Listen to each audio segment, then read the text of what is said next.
ایک گاؤں میں ایک غریب کسان رہتا تھا۔ اس کے 3 لڑکے تھے۔ کسان دوسروں کے کھیتوں میں محنت مزدوری کر کے ان کا پیٹ پالتا تھا۔ کسان ایک شریف انسان تھا، مگر اس کے لڑکے انتہائی شرارتی تھے۔ وہ ہمیشہ لڑتے رہتے تھے۔ کسان ان کے لڑائی جھگڑوں سے بہت تنگ تھا۔ ایک دن کسان کو ایک ترکیب سوجھی۔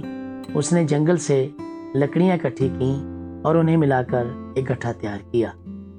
تب اس نے اپنے 3 بیٹوں کو بلایا اور کہا، لڑکو، ان لکڑیوں کے گٹھے کو توڑ ڈالو۔ مگر اس کے لڑکے لکڑیوں کا گٹھا توڑ نہ سکے۔ کسان نے پھر اس گٹھے کو کھول دیا اور پھر لکڑیوں کو توڑنے کے لیے کہا، جسے لڑکوں نے بآسانی توڑ دیا۔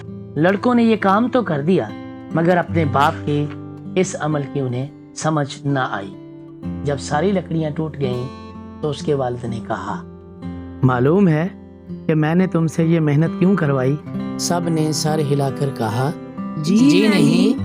ان کے والد نے کہا، دیکھو، جب یہ شاخیں ایک دوسرے کے ساتھ جڑی ہوئی تھیں تو تم ان کو نہیں توڑ سکے، مگر جب یہ الگ ہو گئیں تو تم نے انہیں بآسانی توڑ دیا۔ یہ بات سچ صحیح، مگر ہمیں اس سے کیا فائدہ ہوا؟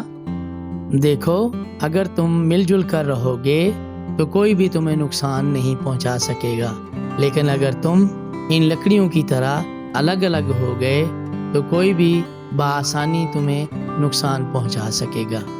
ہمیں اس کہانی سے یہ سبق ملتا ہے کہ ہمیں اتفاق سے رہنا چاہیے۔